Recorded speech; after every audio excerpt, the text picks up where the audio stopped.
Most people don't know this about vitamin D. Let's talk about it. So yeah, vitamin D. It is a big topic, especially in the winter right now. I am as pale as I possibly can be. I know. I glow. I'm translucent. uh, The only thing that I have red because when I get a little excited, I get red uh-huh. here. Yeah. Um, But yeah, this yeah, is the time of year, taking those supplements, doing everything, wishing for the sun. But there's some things with vitamin D that people don't know about. yes. So vitamin D, it's there's a few things I want to talk about here. So first of all, a lot of functional doctors, holistic doctors, naturopaths, they like to put a lot of the patients that come to me. I can only speak for what I see, my experience. And that's But decades. what'd you Decades of say? patients. And that's decades of patients, thousands of Decades. patients. Yeah, so it's a lot. It's a lot. Unfortunately, meaning when people try to say something, I'm like, I've been doing this almost 30 years. So I do have, I may not be the smartest person in the world, but boy, do I have experience. So I've heard a lot. And I know what you guys do as patients because thousands and thousands of people I've talked to. And so I have heard this from many of my patients. Well, Jill, I was sick of conventional medicine, so I went to a functional doctor. I went to the naturopath. I went to my acupuncturist. I went to my chiropractor. All these other people. And all these other people who are not, perhaps, mostly, they're not thinking about kidney stones. So they're loading up patients on vitamin D. The problem with that is they don't know that vitamin D in excess can cause kidney stones.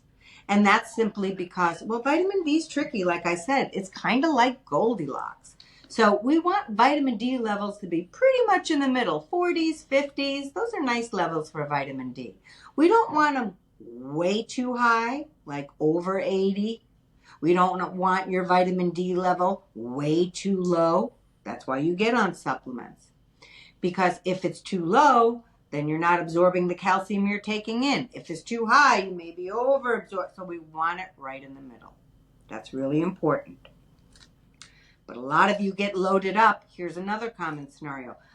Jill, I went to my doctor, my functional medicine doctor, and they put me on 10,000 units of vitamin D every day.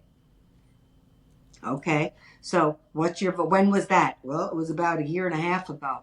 Well, has it been rechecked? No, it hasn't been rechecked. And now their vitamin D is sky high. And when they do their urine collection, because I ask all these questions when I'm taking a history on patients, I ask about their medical history, I ask about supplements, I ask about pills, I ask about no stone unturned. Yes, I meant the pun. So a lot. So when they tell me how much they're taking, I'm like, when's the last time did you have that checked? And they're like, I haven't gotten it checked. So now their vitamin D is so high and now their urine calcium is high because of that. So when I'm looking at a urine collection, I'm trying to figure out why somebody's urine calcium is high so that they can talk to their doctor about that. Here's all the possible scenarios. It may be high, and now go have that conversation with your doctor.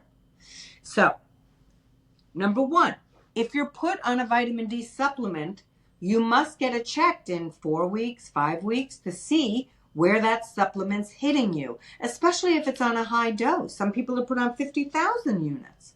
So if your vitamin D is super low, a doctor, naturopath, any of those doctors, holistic people, they may put you on a supplement, but please make sure your blood gets checked to see, because vitamin D slowly accumulates. You guys, most of the time, you all think you take a vitamin, and next thing you know, you're immune, your vitamin C is good. It takes time for these things to be absorbed. Vitamin D takes time to be absorbed. So you want to get a follow-up test in however long your doctor tells you, and then see where your vitamin D falls. If it's still really low, the doctor may keep you on that dose. If it's where the doctor wants it to be, then you go on a maintenance dose. So for me, I take 2,000 units a day. I live in Chicago. My vitamin D is low. This keeps it where it needs to be. I did a really poor job 1 year not consistently taking my vitamin D. And so when I went in for my prime, I'm not perfect. And when I went in for my primary visit, she's like, Jill, what the hell? Your vitamin D's low again. I said, oh, Maron, I wasn't taking my pill. She's like, well, start taking your pill. You know better. Look what you teach for a living. I said, I know, Courtney, I know. Anyway, I took my extra dose, 4,000. She tested me in 4 weeks. It got to the middle where it should be. And then I stay on my 2,000 to keep it there like a good girl. I take my boo-boo kitty pill. Okay. The other thing is, when you take vitamin D, here's another thing nobody's telling you. You got to take it with fat because it's a fat-soluble vitamin. So it will absorb better when you're having a food that has fat in it. Oh, good. Can I have Doritos, Jill? No, I don't want you having Doritos with your vitamin D. I have something like avocado. So typically I have avocado. I do have that pretty much every day. It works well for my gut issues. It's a great healthy fat and it has nice fiber in it. So that's a staple in my diet. And it is then that I take my vitamin D pill. So please take your vitamin D supplement with a higher fat product, okay? Healthy product. Avocado is a great thing. And no, yes, you can have avocado on a low oxalate diet, okay? There's videos on avocados on this YouTube show. So the other thing, if your vitamin D is too high, the doctor may say, let's get you off vitamin D for a minute, and then we'll recheck you, and then we'll put you on a supplement that will keep you where we want you to be, okay? So that's important too. Here's another common scenario. I'm taking my medical history. Do you take vitamin D? Oh, Jill, no, I don't take vitamin D. As soon as I got a kidney stone, I went on the internet and it says, don't take vitamin D, all these places. So I got off of it. Do you know what your vitamin D level is? No. Well, you need to go get a blood test. You need to see where your vitamin D level is, because if it's too low, you may need a supplement. That is so very common. People tell me, oh, Jill, no, as soon as I made a stone, I took away my supplement. You need vitamin D to help you absorb the calcium you're now, especially with kidney stones, going to start consuming.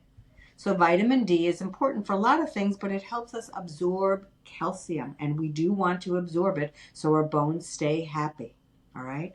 So vitamin D, it's annoying because we do want it to be in the middle. It's like Goldilocks, not too high, not too low. If you need a supplement, take it with a healthy fat like avocado. Don't forget to take it. Don't be like Jill.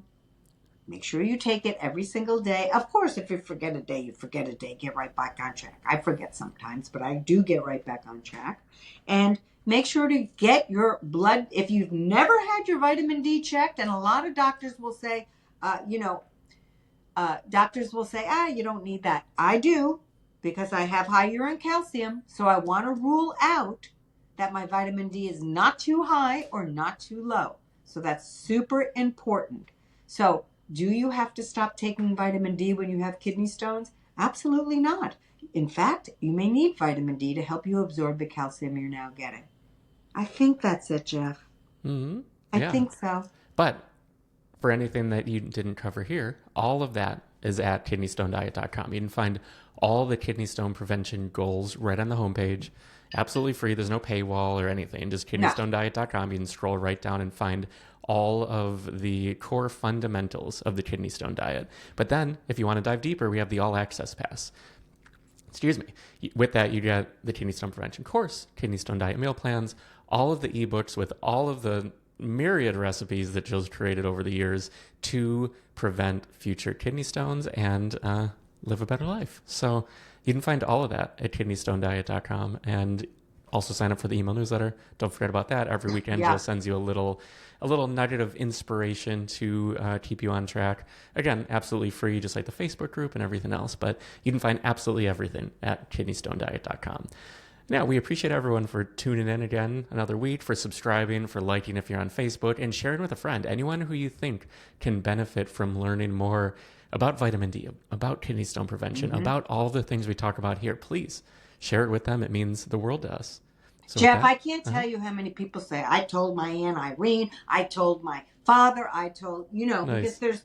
there's so many people. There's millions and millions of people that get kidney stones every Mm-hmm. year. So, and also, guys, it really does. Jeff said to subscribe. It really does help if you press the subscribe button, because YouTube will show us higher in the rankings so people get good, credible information. We don't feel popular from it. We just want YouTube to show our videos. Otherwise, we just get lost in all the muck that there is.